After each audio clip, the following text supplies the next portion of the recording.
Hey guys, welcome back to the Matchday vlog. I just want to start off by showing you the Champions League trophy at the Megastore at Stamford Bridge. Behind me there's loads of other trophies kind of here, I'll show you in a second, but this is the one that we won at Porto, we won in Munich, many other places, and this year we'll win it as well. But this vlog's going to be very exciting. Chelsea versus Man City at Stamford Bridge, 12:30 kickoff, and I'll show you everything in a second.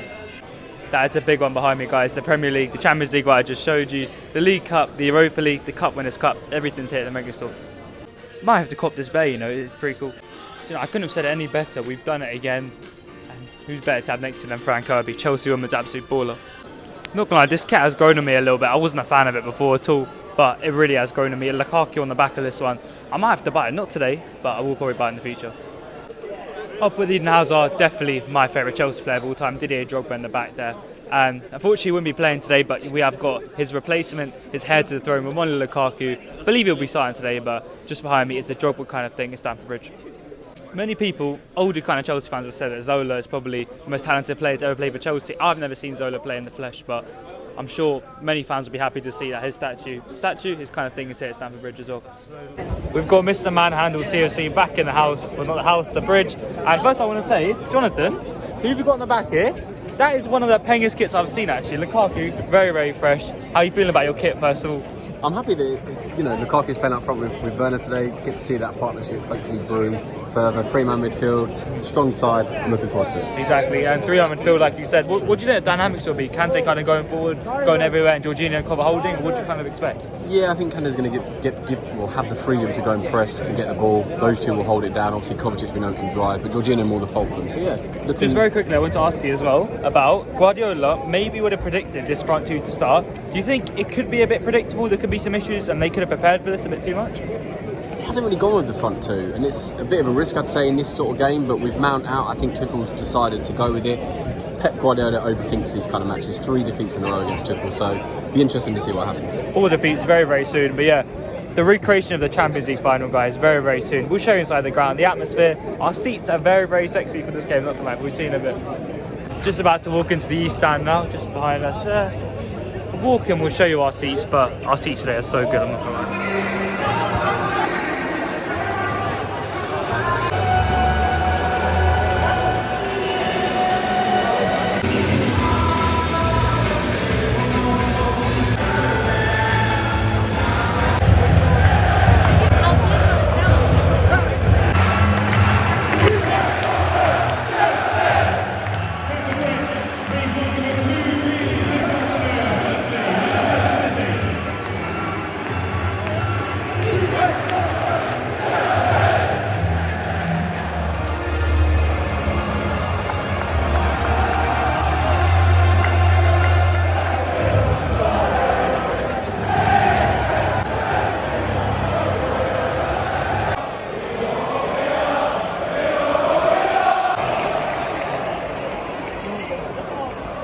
That sound right there is a City away support. I'm not gonna lie, if I was them, I would have been disgusted as well, because what a monumental performance from Man City. I mean, you can see why they're the champions of England, and you can see why they are one of the best, footballing teams to ever be in the Premier League. But Jonathan, what kind of went wrong for you today? Let's talk about Chelsea, in my opinion. What went wrong for Chelsea today?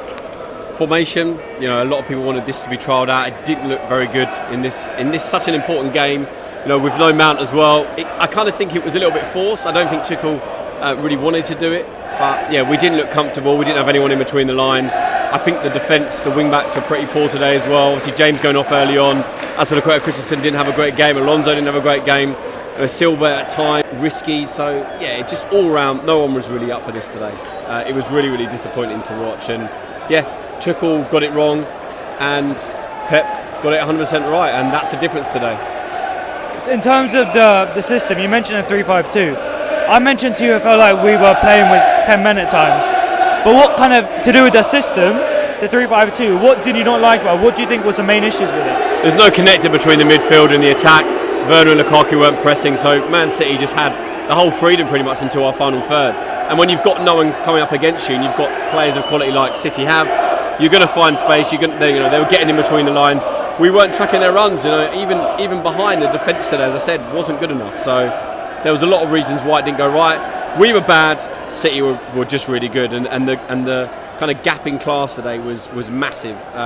Could have been more than one, I think. If you'd have been a 2-0, you probably couldn't have argued. City had a few chances, but yeah, we've got to now bounce back on Wednesday away to Juve. Well, exactly. home to away to Juve. Exactly, and the only positives I can take are that we're not too far away from Liverpool, but still, if they win the next game against Brentford, we're 3 points ahead. I mean, you've got United lost today, City have won, 13 points. So yeah, it would be interesting to see what happens. But yeah, I don't want to overreact to this result, but it wasn't good enough, certainly. Exactly, and yeah, not much really to say about this. I'll show you some more clips before we leave the ground.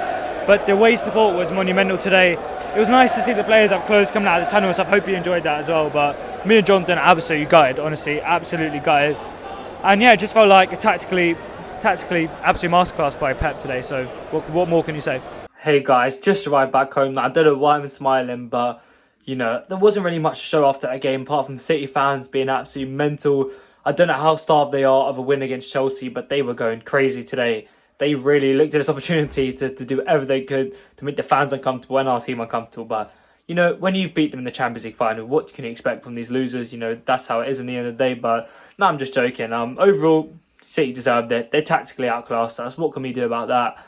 I think what's bound to happen this season, we haven't played well, but we've won games. There was going to be one game where we were going to lose. We weren't going to have a solution, as Tuchel always says, and this was the game in the end. But I'm sure we'll bounce back. Think about West Brom last season. We bounced back. We'll bounce back into Juve, then Southampton, and then the damn international break for 2 weeks. And when we come back, Brentford away. Brentford-Liverpool. Today, yeah, it's going to be a great game. I can do some scouting about that as well. But hope you've enjoyed this vlog. Some exclusive content from the Megastore and some of the players live up close. But apart from that, guys, hope you enjoyed the vlog and I'll see you for the next one.